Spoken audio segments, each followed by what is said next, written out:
down in the F range? Yeah, I would strongly recommend it. So if someone else is talking about a grade similar to that, basically you can get 190 of it, 100. Yeah. Yeah, so I think it was always probably the 2 to 7 But yeah, you need to stop by sometime. My office hours normally 10 to 11. Are you free then? And you can, if you weren't here Friday, you can check your grade over here on the overhead.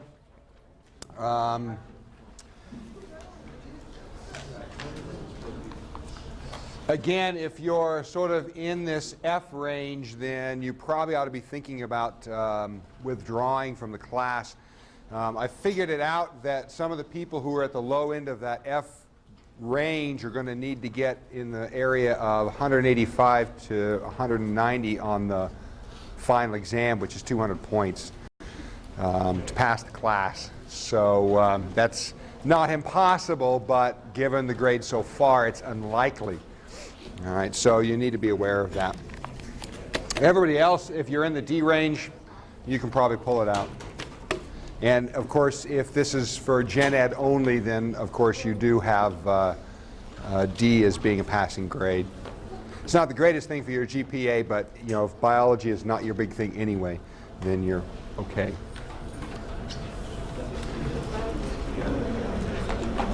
So do make sure that you check your forms to make sure the Scantron scored them correctly.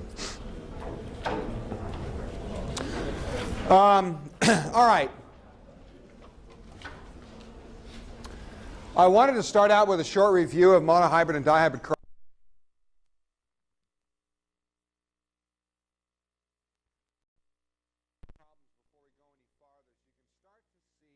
How you have to do the application and critical thinking necessary to solve these problems. They're actually not terribly difficult if you just keep all of the Mendelian rules in mind.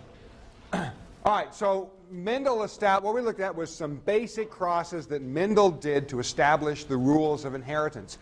And he established several concepts, and one of the major concepts was that genes are present in pairs. We know now that genes are present in pairs in every cell. Okay? But he didn't know that. He had no idea how this was working, but he did know they were present in pairs somehow. That leads to the concepts of homozygosity, that is, if you have two like alleles.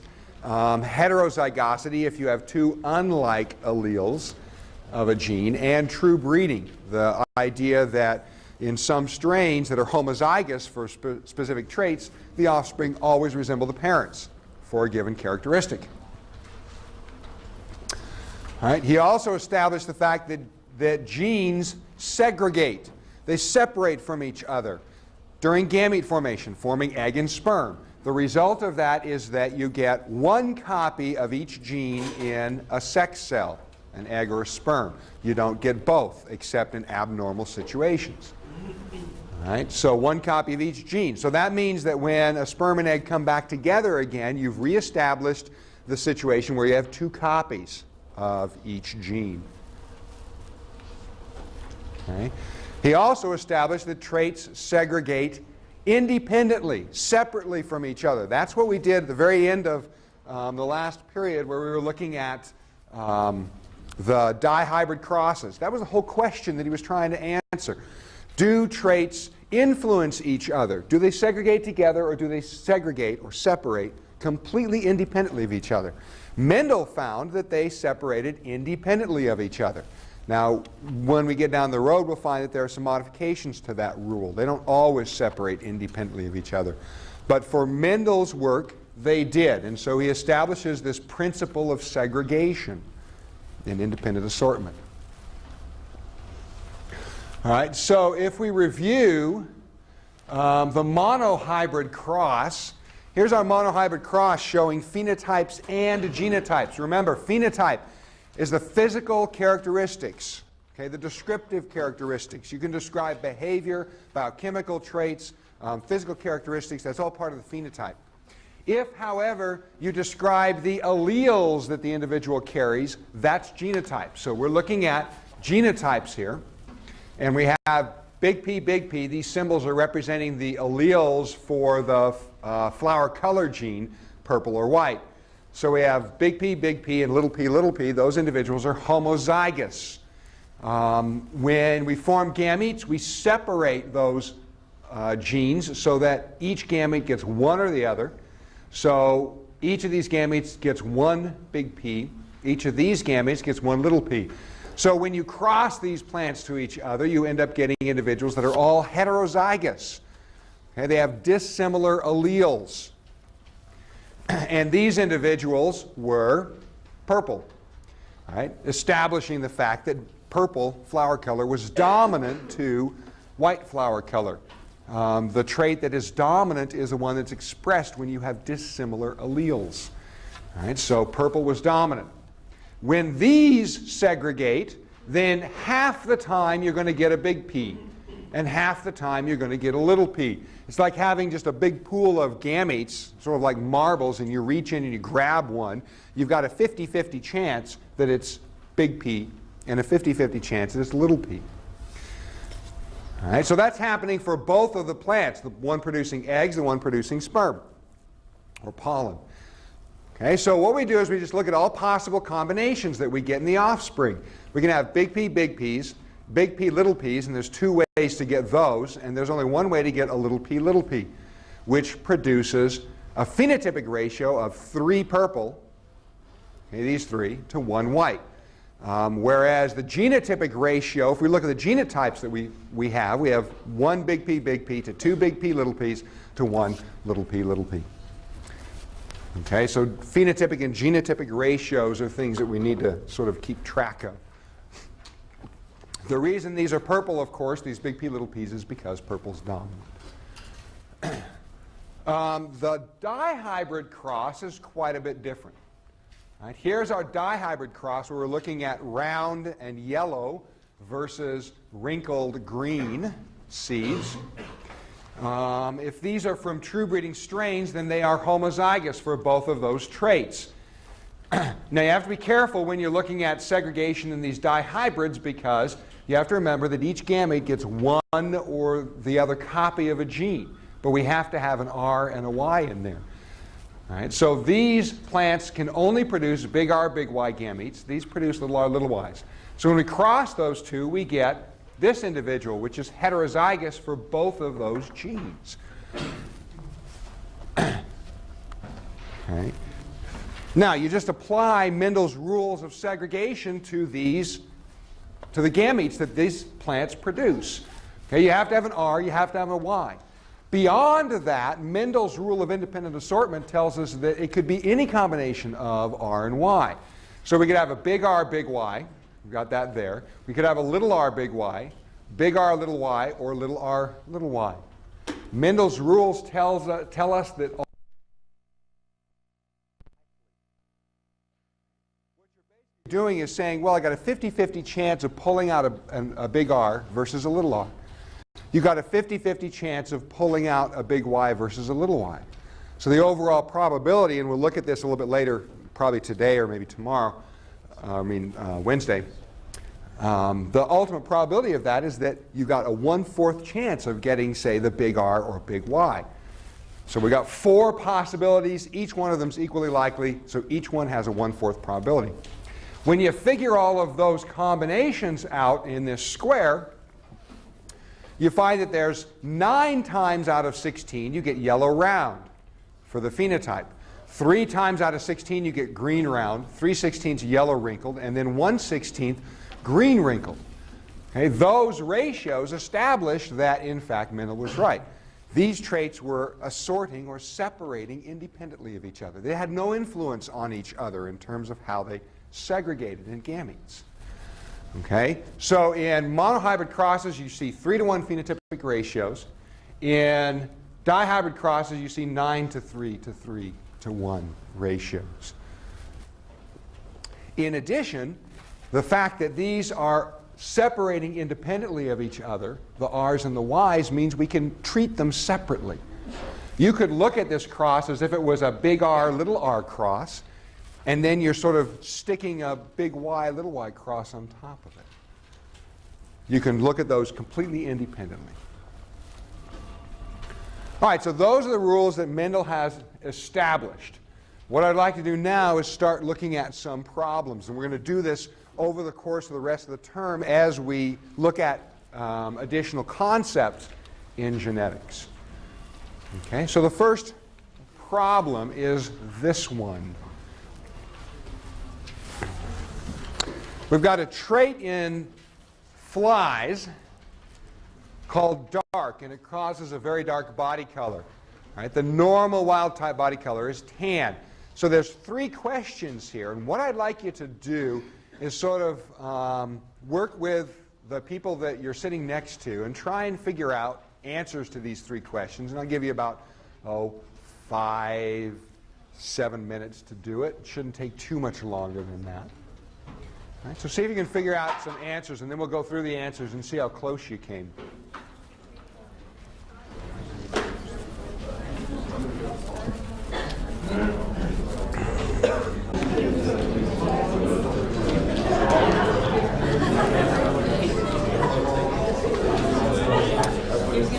Okay, there's, for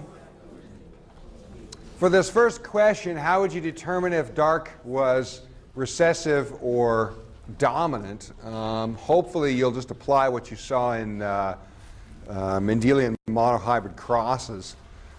The simplest thing to do there is simply take a dark-bodied fly and cross it to a normal wild-type fly and ask, what do the offspring look like? That's all you have to do is just with one cross. Okay? So just cross the dark fly with a wild type from a true breeding strain. If dark's dominant, it shows up. If dark is recessive, it's masked. It's that simple.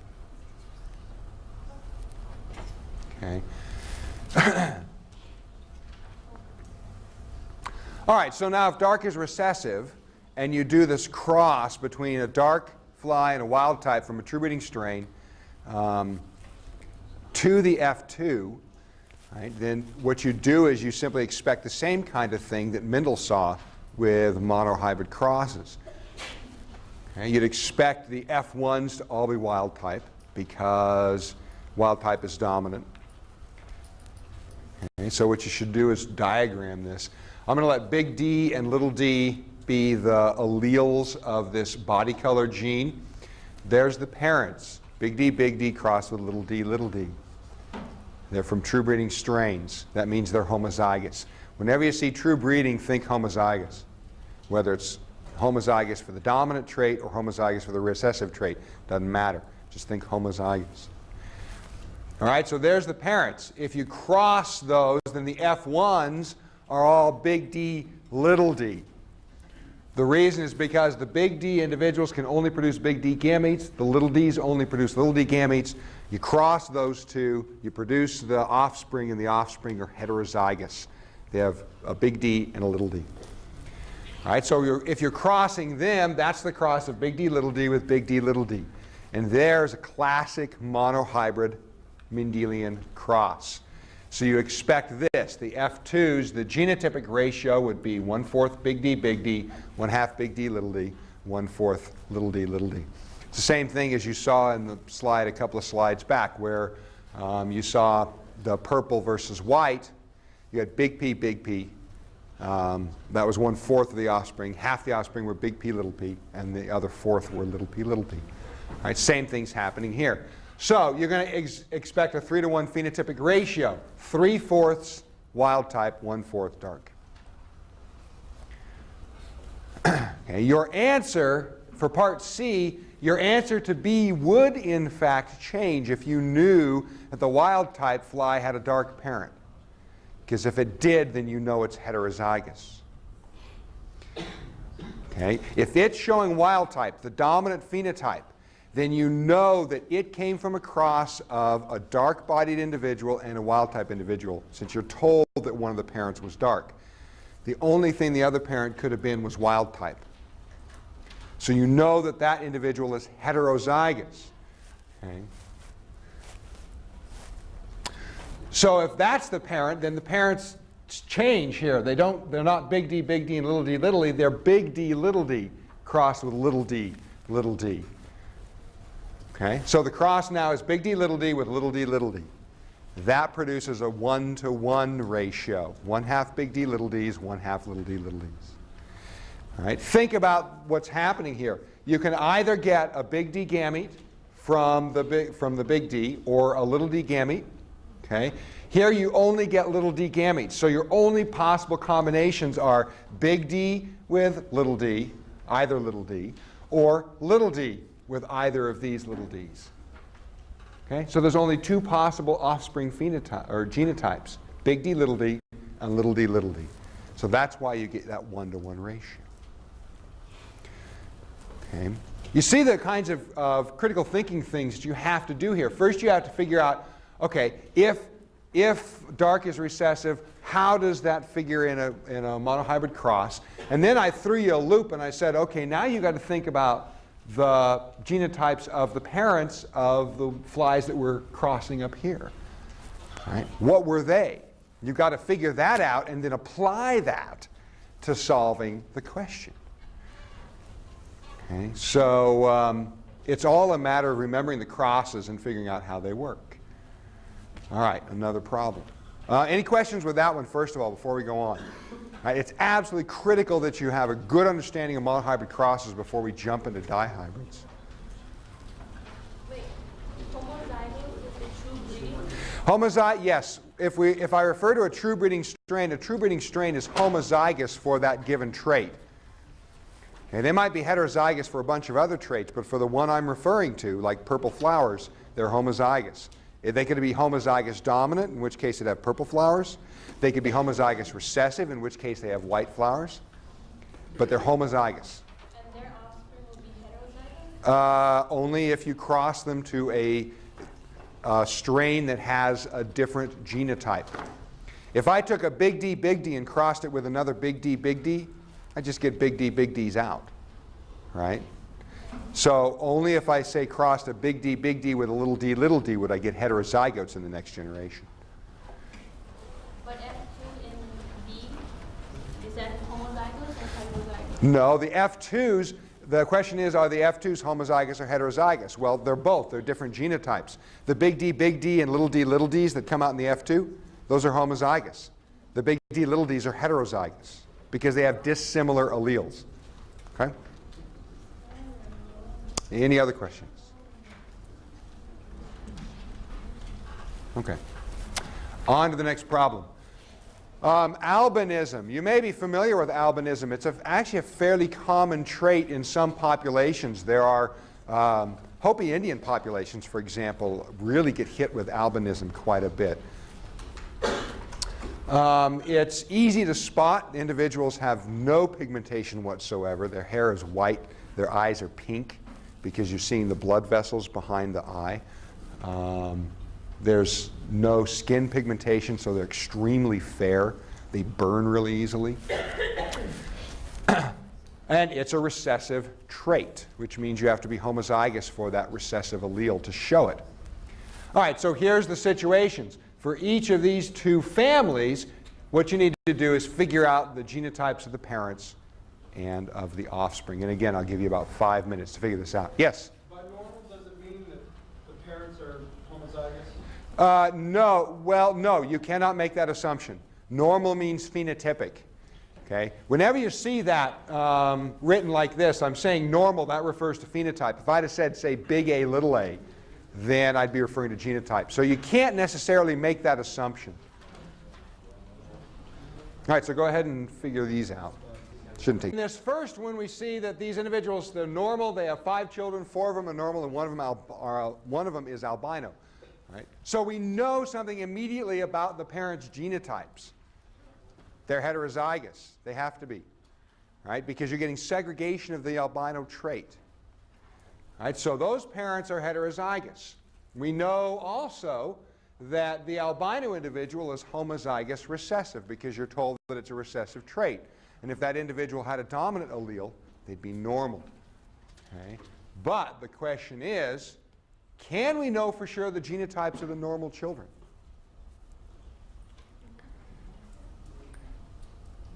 No. The answer is no. You can't. The reason is because they could be, if we let big A represent the dominant allele, those normal children could be big A, or big A, little a. The chances are that they're big A, little a, right? They have a better probability of that than the big A, but they could be big A. So you don't know. All you know is that they have at least one big A allele, and that's it. Okay? You can't know anything else about them. If they produce offspring that show the albino trait, then immediately you know their genotypes. You know that they were heterozygous. Okay? In fact, sort of a side note, a lot of times we only find some of these funny human genetic recessive traits when we have what's called consanguinity.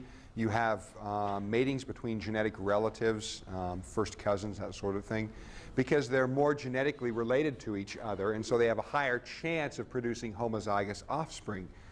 All right? So in a lot of societies, first cousin marriages are sort of forbidden or taboo, and that's one reason why, because you have a higher probability of producing what we call a funny-looking kid. It's actually what doctors call some of these syndromes, funny-looking kid syndromes, unless they have an obvious designator for it.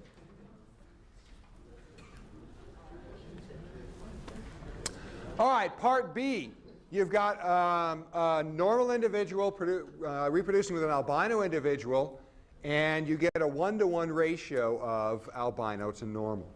Okay? We can know all the genotypes here. We know that the normal parent must have been heterozygous because, again, we see albino segregating out. The only way that would happen is if the parent was heterozygous. The albino parent, of course, is little a. We know that because albino is recessive. All right, so that means that we know all the genotypes of these offspring. If they're normal, they must be big A, little a, because they got a big A from the one parent and a little a from the other. If, however, they're albino, then we know that they're little a, because albino is recessive. So in that second cross, we do know the genotypes of the offspring. In the first cross, we can't be absolutely sure of the normal offspring, what their genotypes are. Okay, any questions about that one? Here again, what you're doing is figuring out the offspring and using the offspring to infer what the parent genotypes were, which is kind of interesting. You do that a lot in crosses. The other thing you do a lot in crosses is look at ratios. Ratios are so important. If you see 9 to 3 to 3 to 1s, you know it's a dihybrid cross. If you see a 3-to-1 ratio, you know it's a monohybrid cross. All right, this one I want you to write down and take home to do. It's not terribly difficult. But here what you're going to do is you're going to take the offspring and use them to infer what the parents were.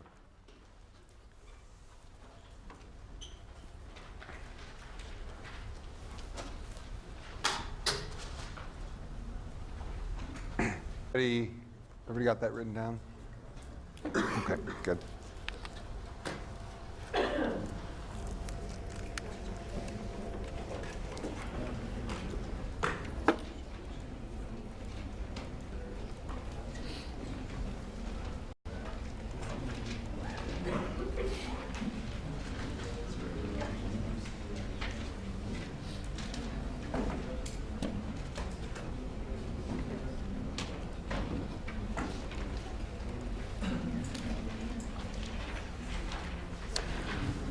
Okay, well, my plan is to try and do a few problems every week or even a problem a day so that you can get some practice in doing these kinds of simple genetics problems. I'm estimating somewhere around 30 to 40% of the final exam will be based on problems like this where you have to answer multiple choice questions relating to a problem. So you need to get some practice. Now there are some problems in the back of the chapters, with chapter 9 especially, which will help you. There are some problems in the study guide which also should help you. So if you can solve these genetics problems and you can see ratios and understand what those ratios are telling you, then you're in real good shape. All right, so we had stopped last time on the law of independent assortment, which you'll have to refer to in solving this last problem that you just wrote down. It's the idea that pairs of alleles segregate independently. Right? If you have A alleles and B alleles, they're not interfering with each other or influencing each other at all. Okay? But in order to figure out frequencies of offspring, we're going to have to learn a little bit of probability. And some of you have probably had statistics, so this may bore you, but some others may not have or may not have seen these applications. So I think it's worthwhile to go through these. All right, the first rule that we need to learn is the product rule of probability. All right, if you have two or more events occurring simultaneously, right, then that's the product of their probabilities. I nicknamed this the AND rule because that's how you state it. In a dihybrid cross, for example, you're asking for the probability of having a big A, little a, and a big B, little b in the same individual. Okay, it would be a product of their individual probabilities. Okay, so here's an example. If you flip a coin 3 times, what's the probability that all 3 flips will be heads? It's actually fairly simple to figure out. You know the probability of the separate events. The probability of a head, given that it's a true coin, is 1/2. The probability of a tails is 1/2. So if we want 3 heads in a row, we're asking for heads on toss 1, and heads on toss 2, and heads on toss 3. That's why I call this the AND rule. Okay? So the probability that all 3 flips are heads is just a product. You multiply the individual probabilities together. 1/2, 1/2, 1/2, you end up with 1/8. That's the probability of getting 3 heads on 3 coin flips. Okay? Assuming it's a true coin.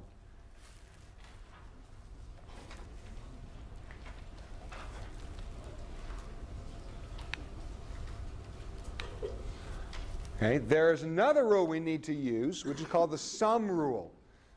And after we get through these, we can use some genetic examples with them. All right, the probability of mutually exclusive, that is, alternative events happening, is the sum of the probabilities. We sort of nickname this the OR rule because that's how you state it. You're asking for big A or little a. Okay. And so here's an example of that. Suppose you toss a 6-sided dice. All right, the probability of any given face landing is 1 in 6. Okay, unless it's a loaded die, which we're assuming it's not. Okay, so the probability of any given face is 1/6. So what's the probability that a 1 or 2 shows up? All right, we've stated this as an OR. We're asking for this or this. Mutually exclusive events. They can't both happen. Right? You can have one die flip and have both a 1 and a 2 come up. So the probability of that is an addition. You add the individual probabilities, 1/6 plus 1/6, or 2/6. This sort of makes sense. That's 1/3. That's 2 out of the possible 6 faces that can come up.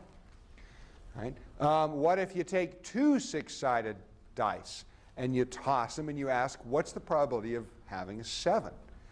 Okay? Well, that could be a 1 and a 6, or a 2 and a 5, or a 3 and a 3. Okay, for either dice. So you can figure that out by just applying this OR rule and saying what's the probability of getting a 6 on the first die and a 1 on the second, or a 1 on the first die and a 6 on the second, or et cetera, et cetera. Okay, so then you can figure out how good your odds are going to be at the craps table, and you'll find that it's still rigged for the house. All right, so product rule, sum rule. What we will do then next time is look at some genetic examples of these 2 rules so you can see how to apply them when you solve genetics problems. Don't forget to pick up a key if you didn't pick one up yet. And those of you who took makeup exams, I do have them up front if you want to pick them up.